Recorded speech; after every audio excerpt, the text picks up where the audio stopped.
Well, if you've ever thought about how to plan for your family at the end of life, a lot of people talk about setting up a trust, but maybe you don't know how to do that and planning for your estate. And that's why our next guest is here, because he's a pro in all things. Yes. Tim, Welcome back, good to Tim. see you. Yeah, good Great to be back. Yeah, of course. Thanks, guys. So, Tim, does your firm help people that might be looking to do a little planning of the future, want to look maybe into putting together a will? Yeah, absolutely. Yeah. So I've talked about my firm a little bit before. It's me and my father and my brother, and now Kelsey, who's been here before. Tim Sr. is the senior member of the firm, and he has a good long history in helping people plan for the future and figuring out how to put that together. And so most commonly we're talking about a will. Yeah.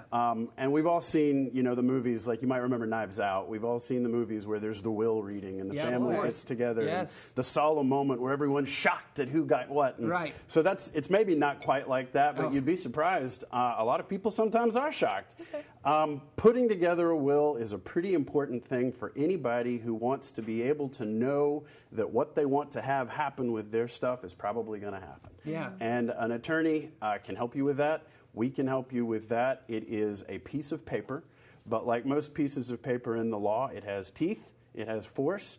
It is a formal document that just spells out what you would like to happen with your things when you die. Sure. And it has to be done in just the right way, and it has to be signed, and it has to be witnessed, and attorneys sometimes add things to a will to give them a little bit more strength. But yeah, the will is the basic document in your future planning arsenal.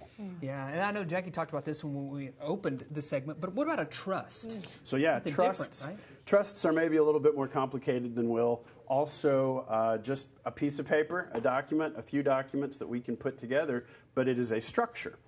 And so let's say you have a will, and or somebody has a will and they pass away. One of the things that is designated in a will is the person who is going to be responsible for managing your affairs after you pass away. Okay.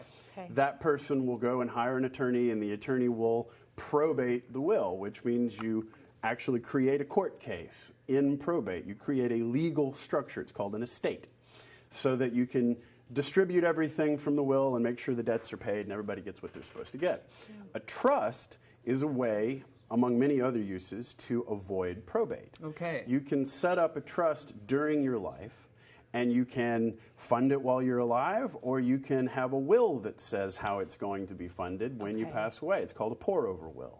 So you say in your will who you want to get what, or instead you say you want it to go into the trust, and then when you pass away, the person that you have designated in your trust to do all of the work for the trust will actually do the legwork of transferring your house into the trust and your money into the trust, anything at all. Sure.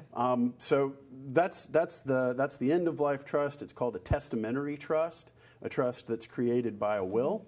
There's also, and this is very common, set up trust during your life. Put things in trust while you're alive. This is a very tough subject, I know, to talk about. People just don't want to do it because I know for me, it made me very sad to even go through the process, but it's definitely needed, and so that's why you can contact Tim. There's info right there on your screen. Tim, that's my info. Always good to see you. Yeah, it's good to see you guys, too. Yeah, you Thanks gave a lot. some meaning to why we need pros to help us. Yeah, well, sure. and we're glad to be able to do it. Yeah. So thanks for having us.